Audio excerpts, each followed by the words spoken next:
আজকে আর্থিং সম্বন্ধে কিছু আলোচনা করব এবং আর্থিংয়ের কিছু শর্ট প্রশ্ন নিয়ে আলোচনা করব। প্রথম, earth wire is made of galvanised steel. আর্থওয়্যারটা কী দিয়ে তৈরি? আর্থওয়্যারটা অ্যাকচুয়ালি গ্যালভানাইজড স্টিল দিয়ে তৈরি, আর গ্যালভানাইজড আয়রন, GIOR যেটাকে বলছে। 2 number question, the objective of earthing or grounding is to provide as low resistance possible to the ground. আর্থিংয়ের উদ্দেশ্য হচ্ছে কি, মানে একটা যতটা সম্ভব লো রেজিস্ট্যান্স করা যায় গ্রাউন্ডের সঙ্গে, এটাই হচ্ছে আর্থিংয়ের objective. 3 number, why does the earth conductor provide a path to ground? A path to ground, আর্থিংয়ের যে কন্ডাক্টর থাকে সেটা কিসের গ্রাউন্ডের সঙ্গে কিসের পাথ তৈরি করে? ফর লিকেজ কারেন্ট, লিকেজ কারেন্টের জন্যে একটা পাথ তৈরি করে। Which colour is recommended for earth connection as per ISI code? ISI code অনুসারে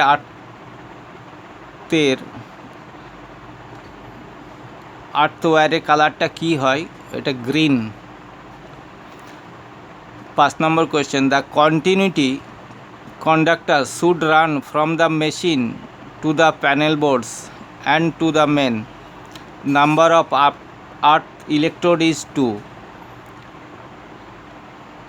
দেখো, the continuity conductors should run from the machine to the panel board, machine থেকে panel board and the main, এবং মেনে number of earth electrode is 2, দুটো আর্থের তার থাকে। দেখো, আর্থওয়্যার দুটো করে দিতে হয়, এটা একটা সেফটির ব্যাপারে। কোনো কারণে যদি একটা ওয়্যার ছিঁড়ে যায় তাহলে অন্যটাতে কাজ করে। 6 number, in an earth point charcoal and salt are used to increase the moisture of the surrounding soil. তোমরা দেখেছো আর্থ ইলেকট্রোডে যখন পোতা হয় তখন কি করা হয়, তার চারিদিকে চারকোল আর সল্ট দিয়ে ওটা পোতা হয়। এর কারণ হচ্ছে চারকোল আর সল্ট কি করছে, আর্থ ইলেকট্রোডের চারিদিকে একটা ময়েশ্চারটাকে বাড়িয়ে দিচ্ছে, অর্থাৎ ওই জায়গাটা ভিজে রাখার জন্য বা স্যাঁতসেঁতে করার জন্যে। এর কারণ হচ্ছে ভিজে থাকলে কি হয়, আর্থের রেজিস্ট্যান্সটা কম থাকে। The equipment earthing protects from the leakage current. আর্থিংটা কি করছে, ইকুইপমেন্টের আর্থিংটা লিকেজ কারেন্ট থেকে রক্ষা করে। 8 number question, to make extension in earth conductor the most suitable joint is.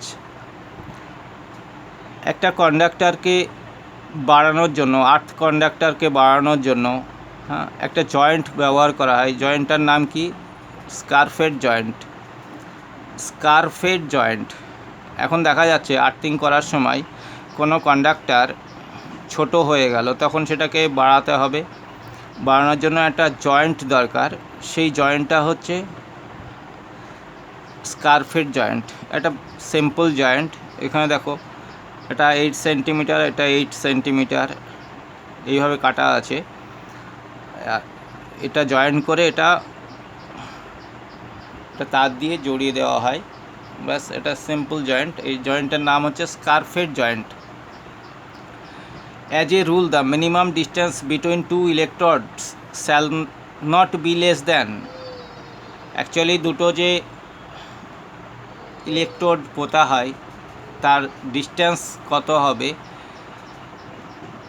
দুটো আর্থিংয়ের যে দুটো ইলেকট্রড কত হওয়া উচিত, 2 times length of the ইলেকট্রড।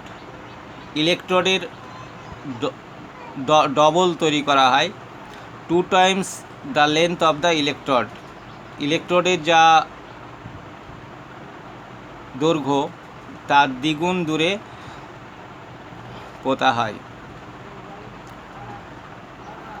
Earth tester used for measuring earth electrode resistance in which generated DC is converted into AC by the current reverser. আচ্ছা, আর্থ টেস্টারে actually কী করা হয়, আর্থ টেস্টারে আমরা ডিসি জেনারেটর ব্যবহার করি, যেখানে ডিসি তৈরি হয় এবং ডিসিটাকে কারেন্ট রিভার্সারের মাধ্যমে এটা এসি তৈরি করা হচ্ছে।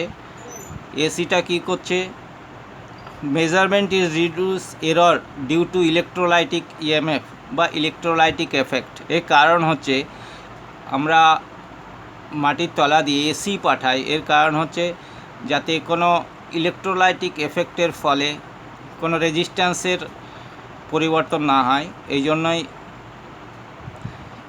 এটা আমরা এসি পাঠাই। এরর, রিডিউস এরর, হ্যাঁ, কিছু এরর কমানোর জন্যে আমরা এসি পাঠাচ্ছি। Which method can be suggested to bring down the earth electrode resistance to an acceptable value? Which method can be suggested to bring down the earth electrode resistance? এখন দেখা যাচ্ছে আর্থ ইলেকট্রডের resistance, আর্থের resistance বেড়ে গেলে আমরা কোন method apply করি রেজিস্ট্যান্সটাকে কমানোর জন্যে? To an acceptable value by pouring water in the earth pit. By pouring water in the earth pit, earth pit যেটা আছে সেটাতে জল দিয়ে আমরা কি করি, আর্থের রেজিস্ট্যান্সটা আমরা কমিয়ে দিই। Thank you.